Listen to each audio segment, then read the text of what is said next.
إن الحمد لله نحمده ونستعينه ونستغفره ونعوذ بالله من شرور أنفسنا ومن سيئات أعمالنا من يهده الله فلا مضل له ومن يضلل فلا هادي له وأشهد أن لا إله إلا الله وأشهد أن محمدا عبده ورسوله أرسله بالحق بشيرا ونذيرا أما بعد فإن خير الحديث كتاب الله وخير الهدي هدي محمد صلى الله عليه وسلم فإن خير الأمور عوازمها وشر الأمور محدثاتها وكل محدثة بدعة وكل بدعة ضلالة وكل ضلالة في النار. فأعوذ بالله من الشيطان الرجيم. بسم الله الرحمن الرحيم. وإذا بشر أحدهم بالأنثى ظل وجهه مسودا وهو كظيم يتوارى من القوم من سوء ما بشر به أيمسكه على هون أم يدسه في التراب ألا ساء ما يحكمون. محترم حضرات، بزرگوں، دوستوں، عزیزوں، ماں اور بہنوں، چھوٹے بچوں، تمام تعریفیں صرف اور صرف اللہ رب ذوالجلال کے لیے ہیں جو ہم تمام کا خالق ہے، مالک ہے. وہی ہے جو ساری کائنات کا نظام چلاتا ہے. کسی کو تونگری دیتا ہے، کسی کو غربت کا شکار بنا دیتا ہے، کسی کو صحت کی دولت دیتا ہے، کسی کو بیمار کر دیتا ہے. یہ ساری چیزیں اللہ تعالیٰ کے ہاتھوں میں ہیں، اور آدمی اللہ تعالیٰ کے ہر فیصلے پر راضی ہوتا ہے. اور اللہ تبارک و تعالیٰ ہے جس کو بے حساب دیتا ہے، کسی کو ناپ تول کر دیتا ہے. اور پھر درود و سلام ہو میرے اور آپ کے پیارے نبی محمد مصطفیٰ صلی اللہ علیہ وسلم پر، جنہوں نے ساری دنیا کو انسانیت کا سبق سکھلایا اور پھر ایسے اصول اور رہنما بتائے جس پر عمل کر کے ہم ایک بہترین زندگی دنیا میں گزار سکتے ہیں اور آخرت میں اللہ تعالیٰ کی سجی سجائی جنت کو پا سکتے ہیں. اللہ تبارک و تعالیٰ کی رحمتیں اور برکتیں نازل ہوں ان تمام ہستیوں پر جنہوں نے دین اسلام کی خدمت کی اور صحیح دین کو پھیلانے کی کوشش کی. اللہ تبارک و تعالیٰ ان تمام پر رحمتیں اور برکتیں نازل فرمائیں. بزرگوں، دوستو، عزیزوں، سورۃ النحل کی آیت نمبر 50 پر 8 اور 50 پر 9 دو آیتیں میں نے آپ کے سامنے تلاوت کی، اور آج کے اس جمعے کے خطبے میں کچھ ضروری باتیں اس تعلق سے ہم کہہ دینا چاہتے ہیں کہ عورت اور مرد یہ دونوں اس معاشرے کا ایک اہم حصہ ہیں جس سے ساری دنیا آباد ہے.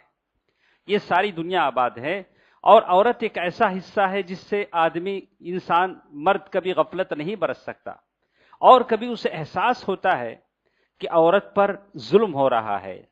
تو کیا یہ ظلم اسلام کی طرف سے ہے؟ اس موضوع پر بہت ساری باتیں جمعے کے خطبوں میں ہمارے سامنے آ چکی ہیں، لیکن حالات کے پیش نظر ایک آدھ بات کی صفائی ضروری ہے کہ ایک انسان اگر عورت کی قدر و قیمت کو سمجھتا ہے، یعنی وہ جانتا ہے کہ میرے دنیا میں آنے کا سبب ایک عورت رہی ہے جو میرے ماں کے روپ میں ہے، اسی کے سبب سے میں دنیا میں آیا ہوں، اور عورت پر ظلم ہوتا ہے تو اس ظلم کا ایک کارن اور سبب بھی اس کی ماں ہے. اس نے اس کی ویسی تربیت نہیں کی، عورت کی عظمت کو اس کے دل میں بحال نہیں کیا، اجاگر نہیں کیا، اور اسے نہیں بتلایا کہ دیکھ بیٹا، تیرے دنیا میں آنے کا سبب بھی ایک عورت ہے، اور تیرے دنیا کی نسل کو آگے بڑھانے کا سبب بھی ایک عورت بنے گی یا ایک سے زیادہ بنیں گی، اور تیری آخرت بھی سنورے گی تو ایک عورت ہی سے سنورے گی، اور ساری چیزیں اسی پر منحصر ہیں. اسی لیے کہا کہ عورت ایک آدھا حصہ ہے اور آدھے حصے کو پورا کرتی ہے.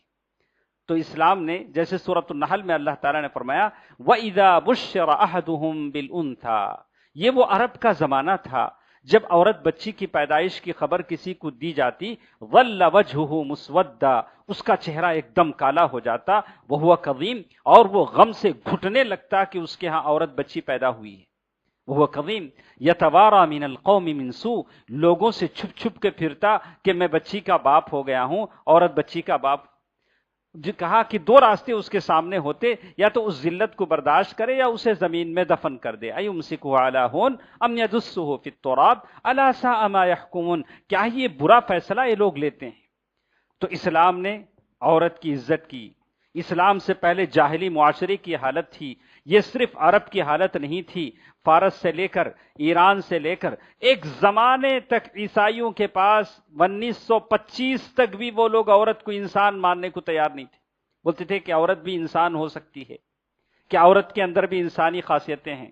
لیکن اسلام تھا جس نے عورت کو عزت دی، مختلف روپ میں عزت دی. اور اللہ کے نبی صلی اللہ علیہ وسلم نے بار بار کہا استوصوا بالنساء خیرا، عورتوں کے ساتھ بھلائی کی وصیت کرو، عورتوں کی نیکی کا، عورتوں کی اچھائی کا خیال رکھو، ان کے ساتھ اچھا سلوک کرو. اور کبھی کہا انما النساء شقائق الرجال، کہا کہ عورتیں بھی بالکل مردوں کی طرح ہیں نیکی کا اجر پانے میں. جیسے اللہ نے کہا من عمل صالحا منکم من ذکر او انثی وهو مؤمن فلنحینہ حیاتا طیبہ.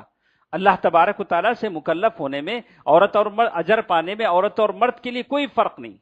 کچھ چھوٹ ہے جو عورت کو دی گئی ہے. جیسے آپ کہیں گے اللہ تبارک و تعالیٰ نے ماں کے روپ میں عورت کو جو درجہ دیا، قرآن مجید میں جگہ جگہ آپ دیکھیں گے عورت کے نام سے صورتیں بیان کی گئی. سورۃ مریم، کسی مرد کے نام سے تو قرآن میں کوئی صورت ہے نہیں. اور پھر سورۃ النساء مفصل ایک صورت عورتوں کے حکام کے تعلق سے بیان کی گئی. سورۃ الطلاق بیان کی گئی. یہ ساری باتیں بتاتی ہیں کہ اسلامی معاشرے میں ایک عورت کی عزت ہے، اور وہ عزت ہم دیتے ہیں، مسلمان دیتے ہیں. آج جیسے کچھ بحثیں عدالتوں میں چل رہی ہیں اس میں اسلام کا کوئی قصور نہیں ہے، وہ تقلید کے پھندے ہیں.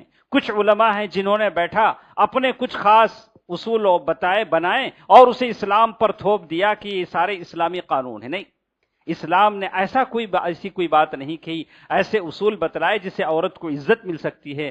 قرآن نے کہا وَقَضَى رَبُّكَ أَلَّا تَعْبُدُوا إِلَّا إِيَّاهُ وَبِالْوَالِدَيْنِ إِحْسَانًا، ماں باپ کے ساتھ احسان سلوکی کرو.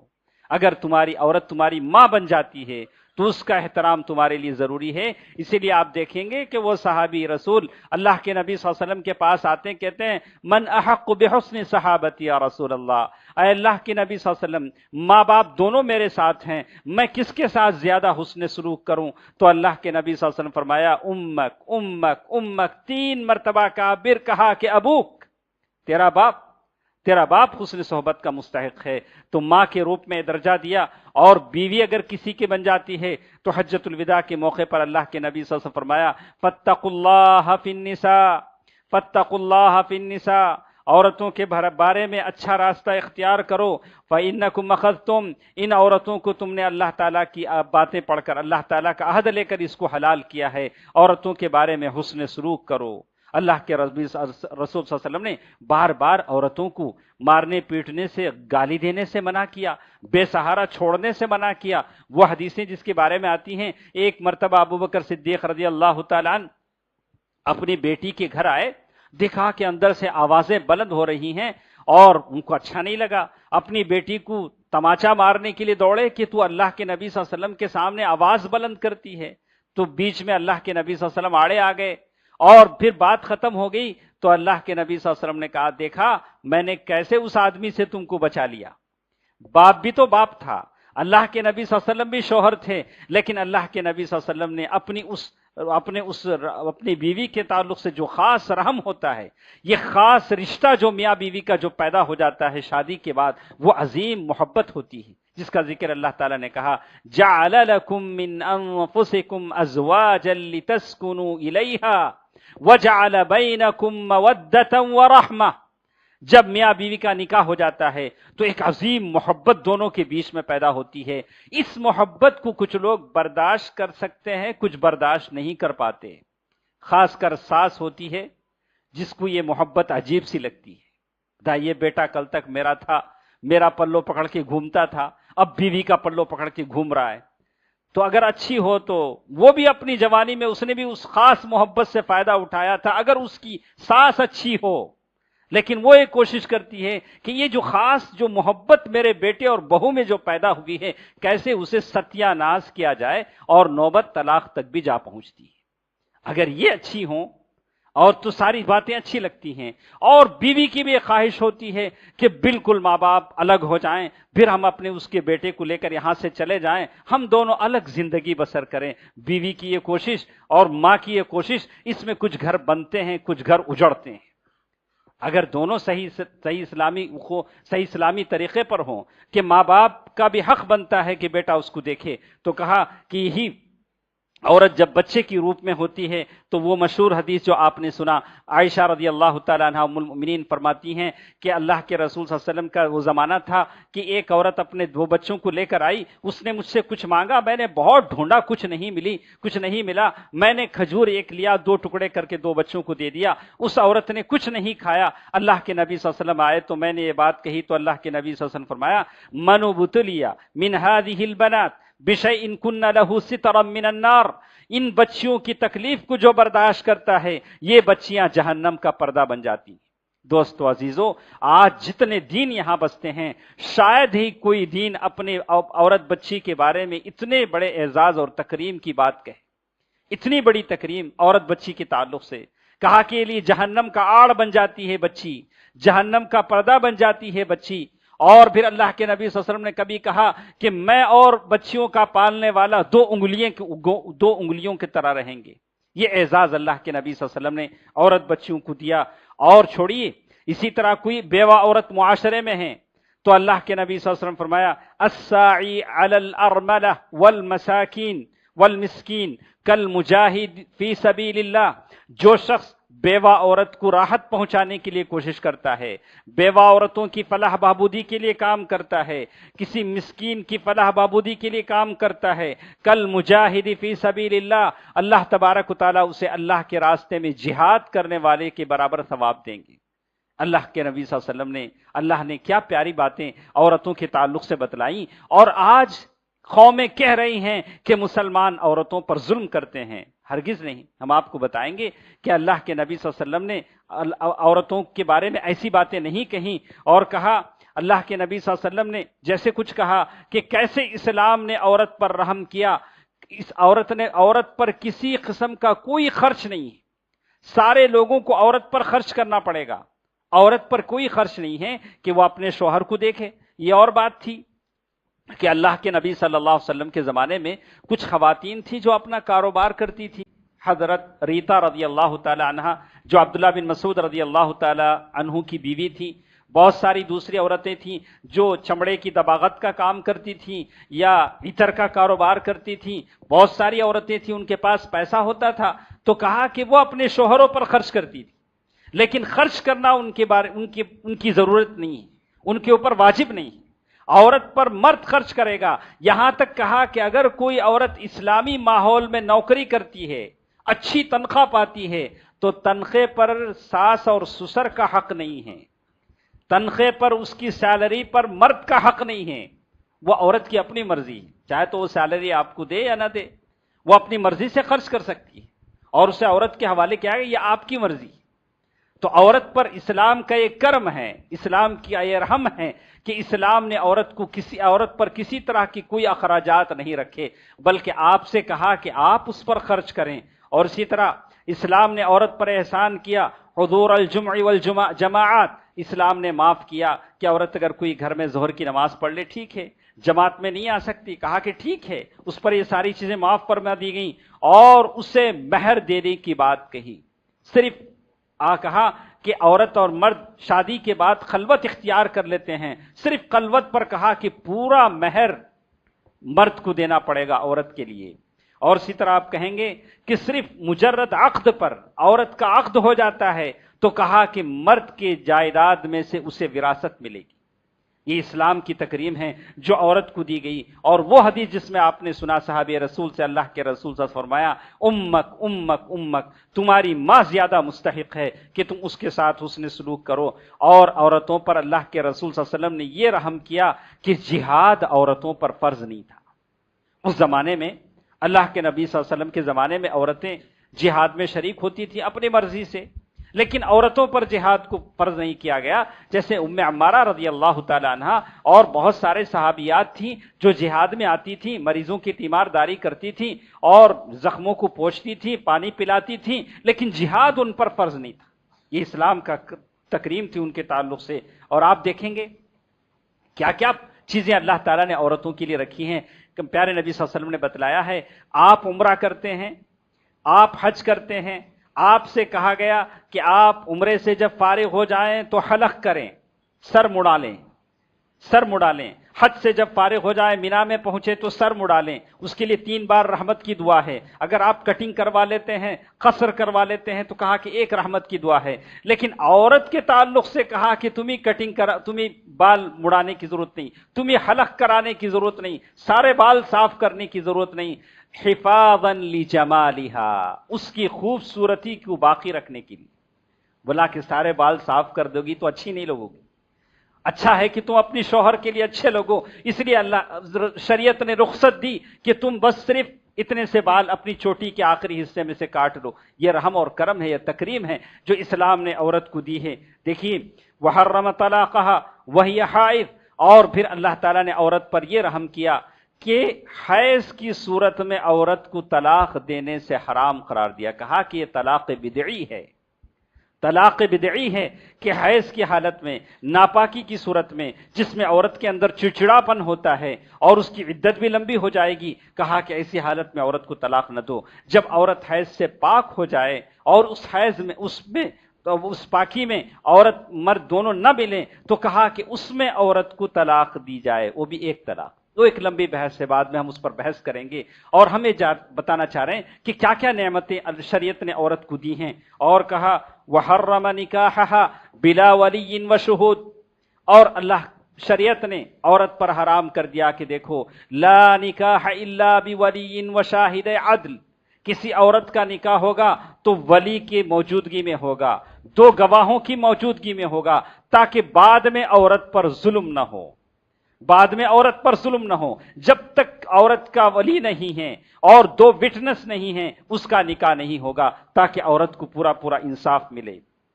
اور آپ دیکھیں گے اگر کوئی عورت پر ایسے ہی غلط سلط الزامات لگاتا ہے تو کہا کہ 80 کوڑے اسے مارے جائیں گے۔ یرمون المحصنات، کہا کہ وہ لوگ جو کسی عورت کے تعلق سے غلط سلط باتیں کرتے ہیں، بہت سارے ہیں، کہا کہ بہت سارے ہیں جو عورتوں کے ساتھ غلط سلط باتیں کہتے ہیں، اسلام نے کہا کہ 80 کوڑے ان کو لگائے جائیں گے اگر اسلامی شریعت ہو۔ یہ عورت کی تکریم ہے۔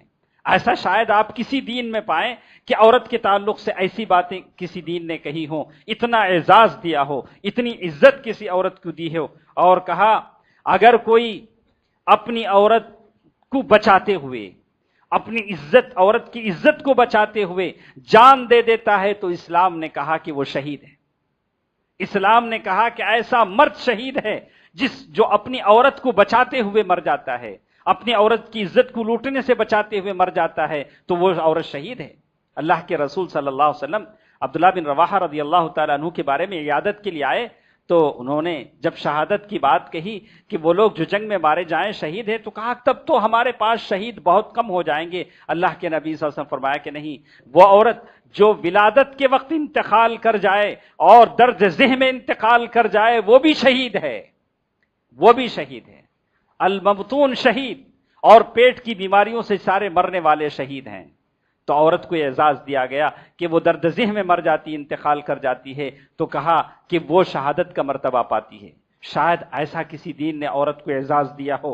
اور کہتے ہیں کہ عورت کے اعزاز کے طور پر، اس کی عزت کی حفاظت کے طور پر یہ کہا کہ عورت کا انتقال ہو جائے تو جنازے کے وقت اسے صرف عورتیں ہی نہلائیں، عورتیں ہی نہلائیں، تاکہ مرنے کے بعد بھی اس کی عزت اور اس کے جسم کو پردہ کر سکے، اس کے جسم کا پردہ ہو سکے، یا اس کا شوہر اسے نہلائے، شوہر کی اجازت دی گئی۔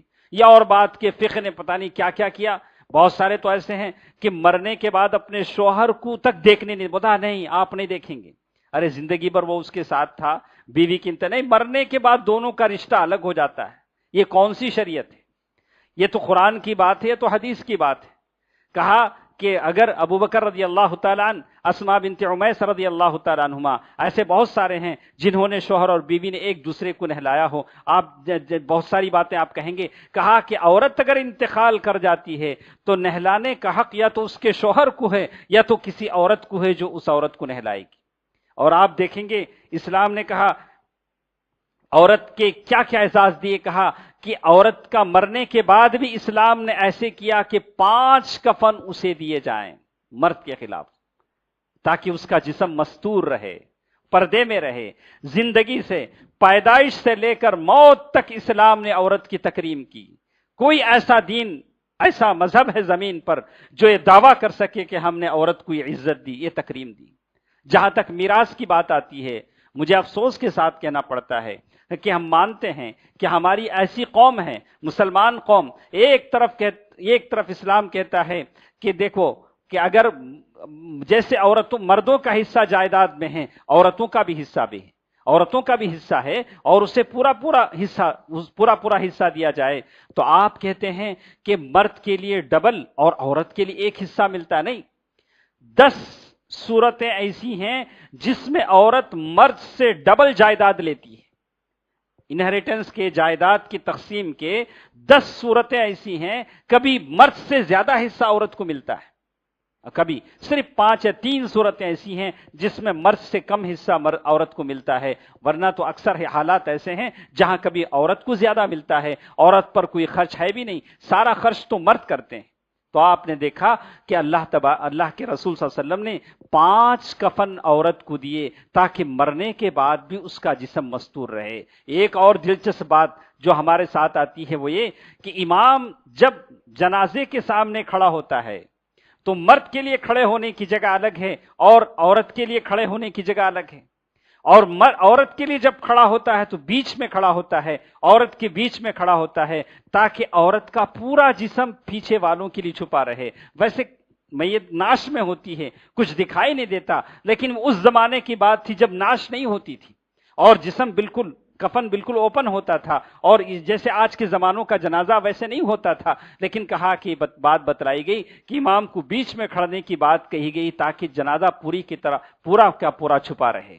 یہ ساری چیزیں ہیں. اس کے علاوہ بہت ساری چیزیں ہیں, انشاءاللہ کچھ باتیں ہمارے اگلے جمعوں میں آئیں گی. لیکن ایک بات کو یاد رکھیں, اللہ تبارک و تعالیٰ نے بار بار مردوں سے کہا وعاشروہن بالمعروف, وعاشروہن بالمعروف فَإِن كَرِهْتُمُوهُنَّ فَعَسَىٰ أَن تَكْرَهُوا شَيْئًا وَيَجْعَلَ اللَّهُ فِيهِ خَيْرًا كَثِيرًا. وَعَاشِرُوهُنَّ بِالْمَعْرُوفِ, عورتوں کے ساتھ اچھائی کے ساتھ سلوک کرو. اچھائی کیا ہوتی ہے؟ عورت کے اپنے حساب سے. شادی سے پہلے عورت جیسے کچھ اچھی زندگی گزارتی ہے عرف کے لحاظ سے, ویسے عورت کے ساتھ اچھائی کے ساتھ پیش آؤ. اور اللہ کے نبی صلی اللہ علیہ وسلم نے فرمایا لا يفرق مؤمن مؤمنہ ان کرہ منہا خلقا رضی منہا آخر. صحیح مسلم کی روایت ہے, کوئی مومن کسی مومنہ عورت سے نفرت نہ کرے.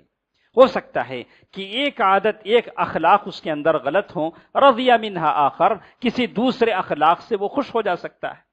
یعنی ہر عادت پر وہ پکڑ دھکڑ کرنے لگے تو معلوم یہ ہوتا ہے کہ کچھ عادتیں اگر ناپسند ہوں تب بھی آپ کو زندگی میں ایک دوسرے کے ساتھ ایڈجسٹ کر کے جانا ہوگا.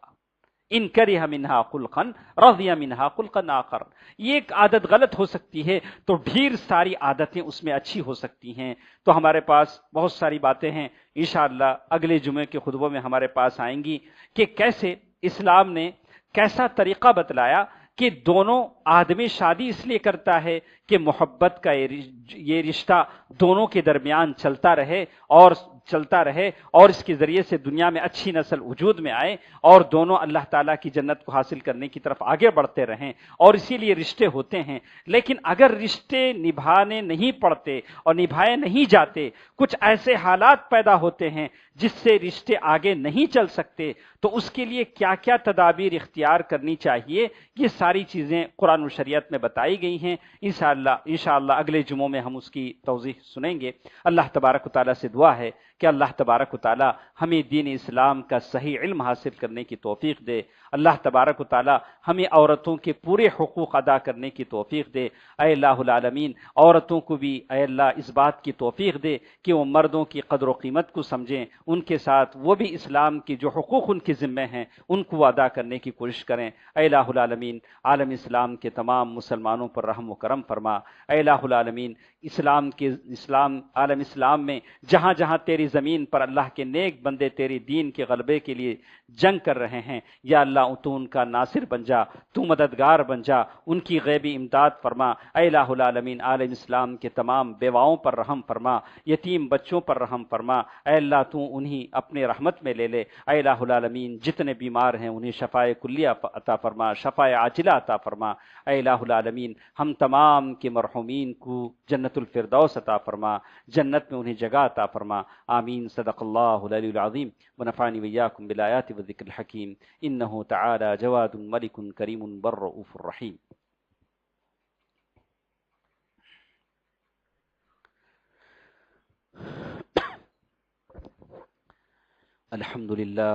الحمد لله نحمده ونستعينه ونستغفره ونؤمن به ونتوكل عليه ونعوذ بالله من شرور أنفسنا ومن سيئات أعمالنا، من يهده الله فلا مضل له ومن يضلل فلا هادي له، وأشهد أن لا إله إلا الله وأشهد أن محمدا عبده ورسوله أرسله بالحق بشيرا ونذيرا. أما بعد فإن خير الحديث كتاب الله، وخير الهدي هدي محمد صلى الله عليه وسلم، فإن خير الأمور عوازمها وشر الأمور محدثاتها وكل محدثة بدعة وكل بدعة ضلالة وكل ضلالة في النار. فأعوذ بالله من الشيطان الرجيم. بسم الله الرحمن الرحيم.